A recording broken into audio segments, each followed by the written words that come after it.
Salutations à mon audience, je désire que tout aille pour le mieux en ce qui vous concerne. Niveau exclusivité, on est souvent habitué à citer Sony, et c'est vrai qu'ils ont des grosses cartouches pas dispo ailleurs.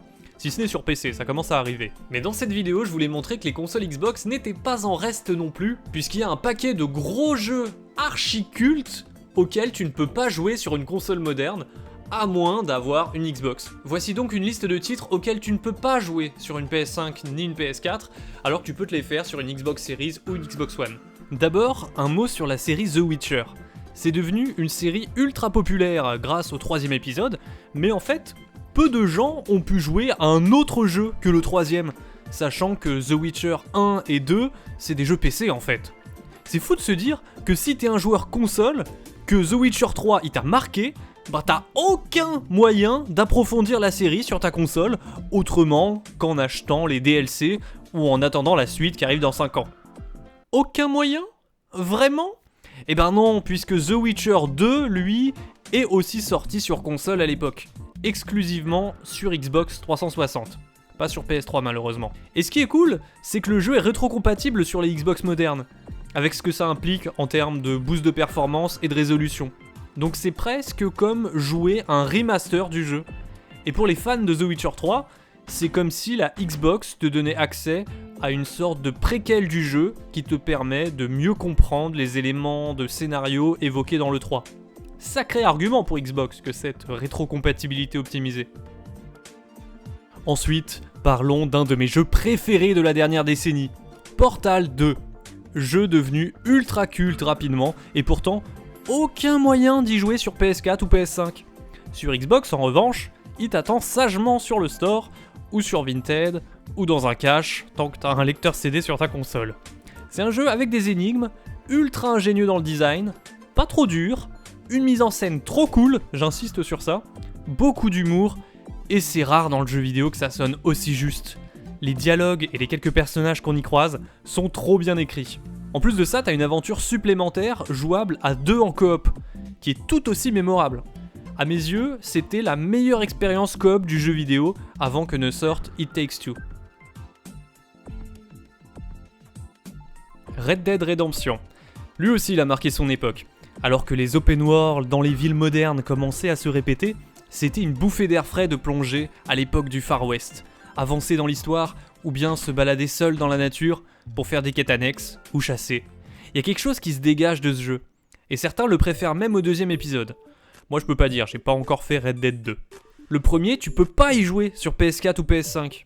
Alors, non, c'est pas tout à fait vrai.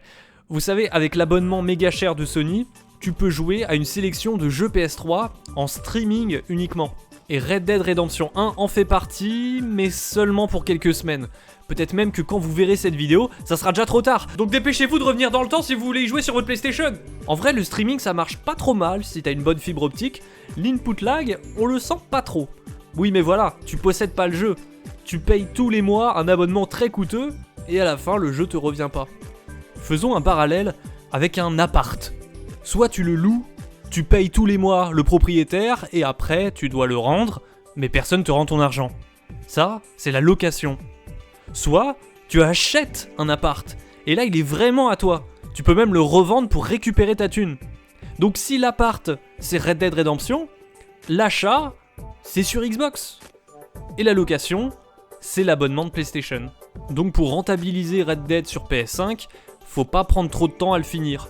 Or, un jeu pareil, on y plonge pour l'ambiance aussi, pour l'immersion, c'est un jeu assez long. Et si tu dois te presser de le finir avant qu'il quitte le PS Plus, c'est moins agréable. Honnêtement, elle est bien la PS5, mais là je te conseille plutôt d'aller acheter Red Dead Redemption sur Xbox à 5€ dans un cache. Il sera vraiment à toi pour toujours, et t'auras pas la pression de le finir en un temps limité. Il sera plus jouable, parce qu'il n'y aura aucune latence, vu que c'est pas en streaming, et graphiquement, il sera mieux en plus, vu que sur Xbox, il y a un patch 4K. GTA 4, c'est pareil, il tourne trop bien sur Xbox, en 60 FPS sur Series X. C'est comme si c'était un remaster d'exclusif.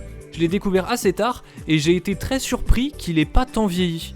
Il est toujours bien rythmé et même pas si dépassé après le 5. Ceux qui en avaient marre de devoir jongler entre 3 persos aimeront sans doute bien la structure plus simple du 4. Et pourtant, c'est toujours bien écrit. Si vous voulez du GTA en attendant le 6 qui sort dans 6 ans, ça peut vous aider à patienter. Rare Replay. Mais oui, faut bien que je réveille les N-Sex qui suivent ma chaîne. Vous avez vu? Y a Banjo et même Conker. Vous reconnaissez ces têtes-là? C'était chez vous avant.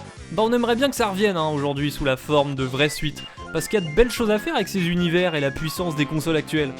Bon, en attendant, sur ta Xbox One, tu peux faire tourner tous les gros jeux rares, à part Donkey Kong. Conker Bad for Day, il est encore cool aujourd'hui.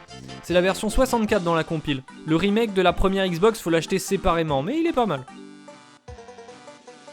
Allez, j'ajoute ma petite patte Sega avec Panzer Dragoon Horta. En rétrocompatibilité Xbox, il rend trop bien. 16 neuvième, 4K, mieux que l'original. Et les shoot'em up 3D, c'est plus un style qu'on voit souvent aujourd'hui. Donc si vous faites une rétrospective Sega, c'est la Xbox qu'il vous faut. Malheureusement, il reste encore des jeux Sega qui n'ont pas été portés de la première Xbox, comme Jet Set Radio Future, Outrun 2 ou Crazy Taxi 3. Sûrement une question de droit, mais franchement ça manque. Maintenant que Bethesda a été racheté par Microsoft, on est bien curieux de voir à quoi va ressembler The Elder Scrolls 6 sur Series. Ça va pas arriver tout de suite, vu qu'ils sont occupés par Starfield. Donc si vous voulez vous plonger dans un bon RPG occidental, mais que vous avez déjà retourné Skyrim 6 fois, c'est peut-être le moment de lancer Oblivion sur Xbox. Il a connu un moins grand succès, sûrement parce que YouTube en était qu'à ses prémices quand il est sorti, mais ceux qui l'ont connu à l'époque vous diront que c'était peut-être même encore plus une claque en son temps que ne l'a été Skyrim. Mais moins de gens y ont joué. Lui pour le coup, il n'y a aucun risque qu'il ressorte chez PlayStation. Comme d'hab, il y a les boosts next-gen qui vont bien, et si malgré tout c'est trop beau pour vous, vous pouvez remonter encore plus loin dans le temps avec Morrowind, le 3ème Elder Scrolls, et le premier en vrai 3D. Depuis que je suis enfant, j'ai surtout été bercé dans les RPG japonais, vu que j'étais team Sony et Nintendo. Mais là en ce moment, je veux rattraper mon retard sur les RPG occidentaux parce qu'il y en a un paquet qui ont l'air excellents.